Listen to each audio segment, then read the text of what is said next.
Hello everyone, ಇವತ್ತು Lakshmi style biryani ಹೇಗೆ ಮಾಡೋದಂತ ತೋರಿಸ್ತೀನಿ. ಸೊ ಲಕ್ಷ್ಮಿ ನಮ್ಮಮ್ಮ ಅವ್ರು ಸೂಪರಾಗಿ ಬಿರಿಯಾನಿ ಮಾಡ್ತಾರೆ. ಸೊ ಇದೊಂದು ಸಿಂಪಲ್ ರೆಸಿಪಿ, ನೀವು ಮಾಡಿ ನೋಡಿ. ಇದಕ್ಕೆ ಸ್ಪೈಸಸ್ ತಗೋಣ. 2 ಪೀಸ್ ಚಕ್ಕೆ, ಸ್ವಲ್ಪ ಕಲ್ಲು ಹೂವು, 1 ಟೇಬಲ್ ಸ್ಪೂನ್ ಸೋಂಪು, 4 ಏಲಕ್ಕಿ, 2 ರಿಂದ 3 ಪಲಾವ್ ಎಲೆ, 5 ಅನಾನಸ್, 8 ರಿಂದ 10 ಲವಂಗ. ನೆಕ್ಸ್ಟ್ ಇದಕ್ಕೆ 2 ಈರುಳ್ಳಿ, 4 ರಿಂದ 5 ಮೆಣಸಿನ್ಕಾಯಿ, 1 ಟೊಮ್ಯಾಟೊ ಮತ್ತೆ ಸ್ವಲ್ಪ ಪುದೀನ ತಗೊಂಡು ನೆಕ್ಸ್ಟ್ ಇದಕ್ಕೆ ಶುಂಠಿ ಬೆಳ್ಳುಳ್ಳಿ ಪೇಸ್ಟ್ನ ಗ್ರೈಂಡ್ ಮಾಡಿ ಇಟ್ಕೊ. ನಾವಿಲ್ಲಿ 1 kg ಚಿಕನ್ಗೆ 2 ಪಾವು ಅಂದ್ರೆ ಅರ್ಧ kg ಅಕ್ಕಿ ತಗೊಂಡಿದೀವಿ. ನೆಕ್ಸ್ಟ್ ಒಂದು ಪಾತ್ರೆಗೆ ಎಣ್ಣೆ ಹಾಕೊಂಡು ಅದಕ್ಕೆ ತಗೊಂಡಿರೋ ಸ್ಪೈಸಸ್ ಎಲ್ಲ ಹಾಕಿ ಚೆನ್ನಾಗಿ ರೋಸ್ಟ್ ಮಾಡಬೇಕು. ಅದನ್ನ ಇದಕ್ಕೆ ಮೆಣಸಿನ್ಕಾಯಿ ಆಮೇಲೆ ಈರುಳ್ಳಿನ ಆ್ಯಡ್ ಮಾಡಿ ಅದನ್ನ ನೀಟಾಗಿ ಫ್ರೈ ಮಾಡಬೇಕು.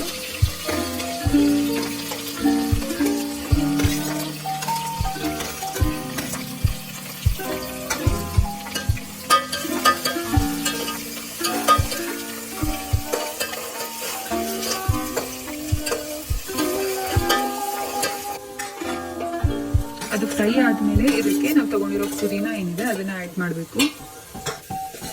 ಪುದೀನೂ ನೀಟಾಗಿ ಎಣ್ಣೆಲಿ ಫ್ರೈ ಮಾಡಿ ಅದಾದ್ಮೇಲೆ ಇದಕ್ಕೆ ಶುಂಠಿ ಬೆಳ್ಳುಳ್ಳಿ ಪೇಸ್ಟ್ ಆಮೇಲೆ ಅಚ್ಕಾರದ ಪುಡಿ 1-2 ಸ್ಪೂನ್ ಹಾಕ್ಬೇಕು ಇದಕ್ಕೆ. ಆಮೇಲೆ ಟೊಮ್ಯಾಟೋನ ಆ್ಯಡ್ ಮಾಡಿ ಟೊಮ್ಯಾಟೊ ಹಾಕಾದ ಮೇಲೆ ಇದಕ್ಕೆ 2 ಟೇಬಲ್ ಸ್ಪೂನು ಕಲ್ಲು ಉಪ್ಪು ಹಾಕಬೇಕು. ಸೊ ಕಲ್ಲು ಉಪ್ಪು ಹಾಕಿದ್ರೆ ಏನಾಗುತ್ತೆ, ನೀಟಾಗಿ ಅದು ಫ್ರೈ ಆಗುತ್ತೆ. ಅದಾದ್ಮೇಲೆ ಇದಕ್ಕೆ ಅರಿಶಿನ ಹಾಕಿ ಲಾಸ್ಟಲ್ಲಿ ಚಿಕನ್ ಆ್ಯಡ್ ಮಾಡಬೇಕು.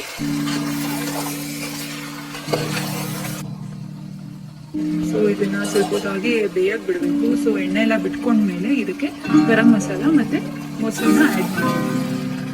ಇದು ನೀಟಾಗಿ ಮಿಕ್ಸ್ ಮಾಡಿ ಸ್ವಲ್ಪ ಹೊತ್ತು ಹಾಗೆ ಬೇಯಕ್ಕೆ ಬಿಡಬೇಕು. ಸೊ ಎಣ್ಣೆ ಎಲ್ಲ ಇಲ್ಲಿ ಸಪ್ರೇಟ್ ಆಗಿದೆ. ಸೊ ಹಾಗಾಗೋ ತನಕ ಇದನ್ನ ನೀಟಾಗಿ ಕುಕ್ ಮಾಡಬೇಕು. ಅದಾದ್ಮೇಲೆ ಇದಕ್ಕೆ ನಾವೇನು ಅಕ್ಕಿ ತಗೊಂಡಿದ್ವಿ ಅದನ್ನ ನೀಟಾಗಿ ತೊಳ್ಕೊಂಡು ಇದನ್ನ ಆ್ಯಡ್ ಮಾಡಬೇಕು. ಸೊ ಅಕ್ಕಿ ಎಷ್ಟು ತಗೊಂಡಿದ್ದೀವಿ ಅದ್ರ 2ರಷ್ಟು ಇದಕ್ಕೆ ನೀರು ಆ್ಯಡ್ ಮಾಡಬೇಕು. ಲಾಸ್ಟಲ್ಲಿ ಸ್ವಲ್ಪ ಕೊತ್ತಂಬರಿ ಸೊಪ್ಪು ಆ್ಯಡ್ ಮಾಡಿ ಇದನ್ನ ನೀಟಾಗಿ ಕುಕ್ ಮಾಡಬೇಕು.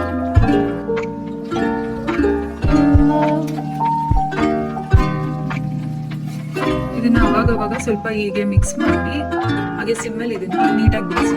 ನೆಕ್ಸ್ಟ್ ಇದಕ್ಕೆ ಈಗ ದಮ್ ಕೊಡ್ತಿದೀವಿ. ಸೊ ಅದು ಹೇಗೆ ಒಂದು ರೊಟ್ಟಿಕಲ್ ತಗೊಂಡು ಅದ್ರ ಮೇಲೆ ಬಿರಿಯಾನಿ ಏನಿದೆ ಆ ಪಾತ್ರೆನ ಇಡಬೇಕು. ಸೊ ಇದನ್ನ ಸ್ವಲ್ಪ ಹೈ ಫ್ಲೇಮ್ಗೆ ಸ್ವಲ್ಪ ಹೊತ್ತು ದಮ್ ಕಟ್ಟಾಗಿ ಬಿಡಬೇಕು. ಸೊ ಸ್ವಲ್ಪ ಹೊತ್ತು ಆದ್ಮೇಲೆ ಇದನ್ನ ಮತ್ತೆ ಸಿಮ್ಮಲ್ಲಿ ಇಟ್ಟು ನೀಟಾಗಿ ಇದು ದಮ್ ಕಟ್ಟಾಗಿ ಬಿಡಬೇಕು ಸ್ವಲ್ಪ ಹೊತ್ತು.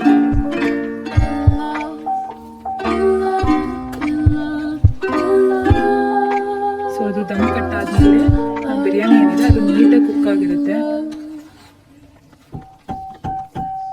ನಮ್ಮ ಬಿರಿಯಾನಿ ಇವಾಗ ರೆಡಿ ಟು ಬಿ ಸರ್ವ್ಡ್. ಇದನ್ನ ಮೊಸರು ಬಜ್ಜಿ ಜೊತೆ ನಂಚ್ಕೊಂಡು ತಿನ್ಬೋದು. Thank you very much for watching.